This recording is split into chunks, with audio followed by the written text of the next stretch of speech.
Hello everyone, myself Dr.B.Srimathy, Assistant Professor, PG and Research Department of Physics, Sita Lakshmi Ramasamy College, Tiruchirappalli.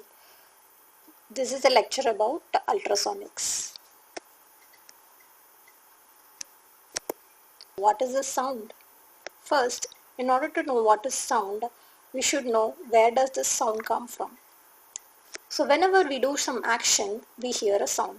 So suppose for example, if we walk, we hear a sound. When we sing, we hear a sound. When birds chirp, we hear a sound. Suppose when a fan is running, we hear a sound. So where does the sound come from? For example, we take a room. So this room is fully filled of air particles. So if I go there and stand there and talk, what happens is that when I open my mouth and talk, I exert a pressure on the air particles surrounding my mouth. So these air particles gets disturbed from its position and they try to move from its place. So they move from its place and this movement passes to the next air particle and then it goes on and it travels like a disturbance. So this disturbance is nothing but a wave. So there is a displacement of the air particles from its position and it goes on. So this displacement of the wave or the displacement of this air particles travels in the form of a disturbance and it is heard as a sound. So this wave has a frequency which is audible to our human ear and this is heard as a sound. So the audible range of our human ear is 20 Hz to 20,000 Hz. So beyond this frequency, the sound waves are called as ultrasonic waves. So that's why we call it as beyond sound. So the sonic waves beyond the human audibility range of frequency is called as the ultrasonic waves. So these are high frequency waves. So as you can see in the picture, this is the audible range of human ear, and below this audible range we call the sound waves as infrasonic waves, and above this we call it as the ultrasonic waves. So the properties of these waves include they have a high energy content, then they can be ordinarily reflected, transmitted and refracted. They can be transmitted over larger distances with no loss of energy, and they also produce intense heating effect when passed through a substance.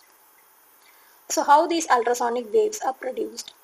So generally, an object or a material is made to vibrate and the vibrations surrounding this object are spread out very intensely in the and this spreading of waves form the ultrasonic waves, and these ultrasonic vibrations are the mechanical longitudinal waves.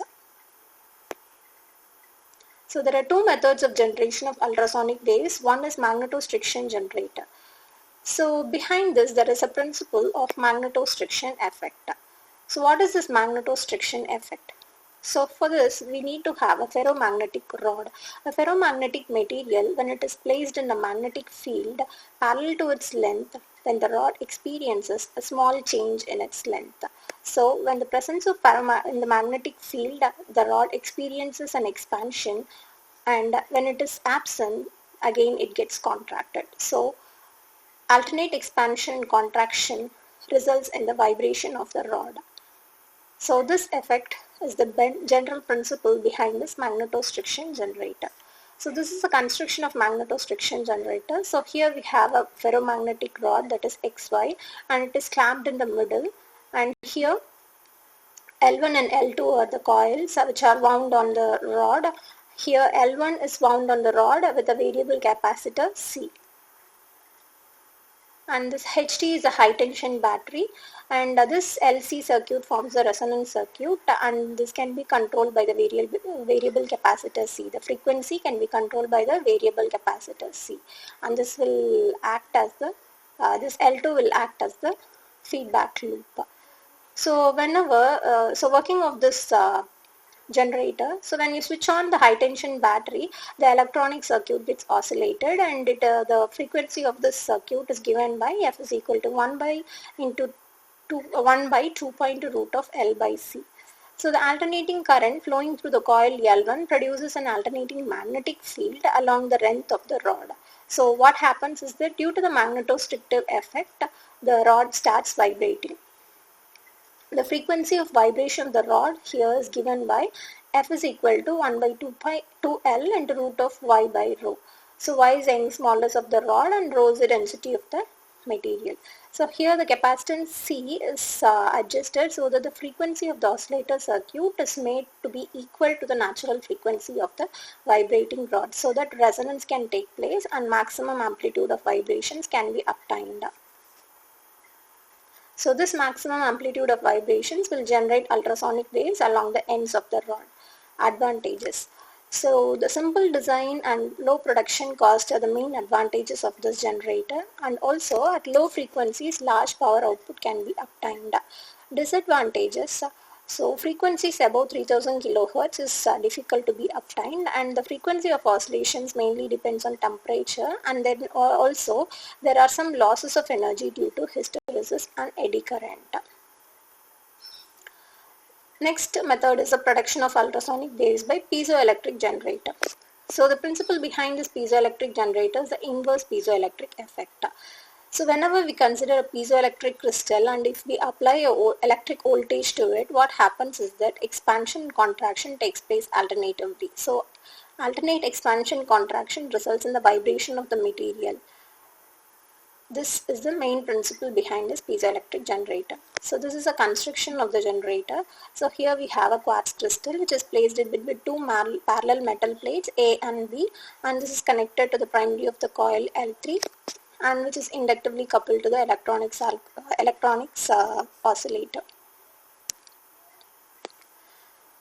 So the electronic oscillator is a base tuned oscillator circuit. So here the coils L1 and L2 are taken from the secondary of the transformer, and the collector coil L2 is inductively coupled to the base coil L1, and C1 forms a variable capacitor. So as soon as we switch on the high tension battery, the collector circuit oscillates with a frequency F is equal to 1 by 2 pi root of L1 into C1.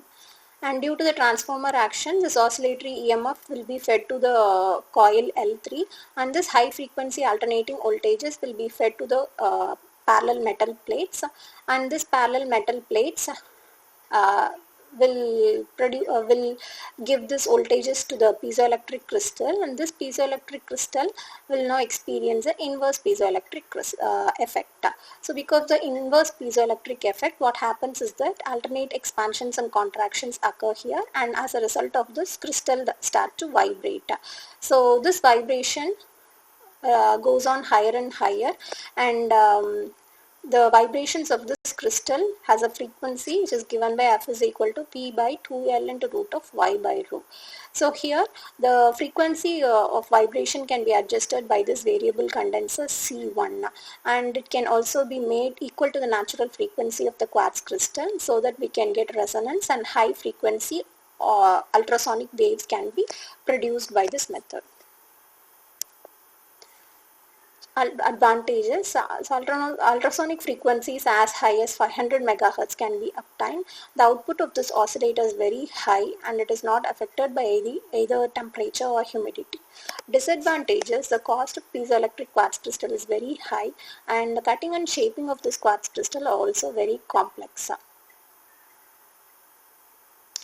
Next is the ultrasonic waves applications. So these ultrasonic waves find applications in motor sensors and flow measurement, non-destructive testing, medical imaging, physical therapy, ultrasonic welding, ultrasonic cleaning, chemical and biological applications, and also in the determination of depth of sea aircrafts and submarines. Thank you.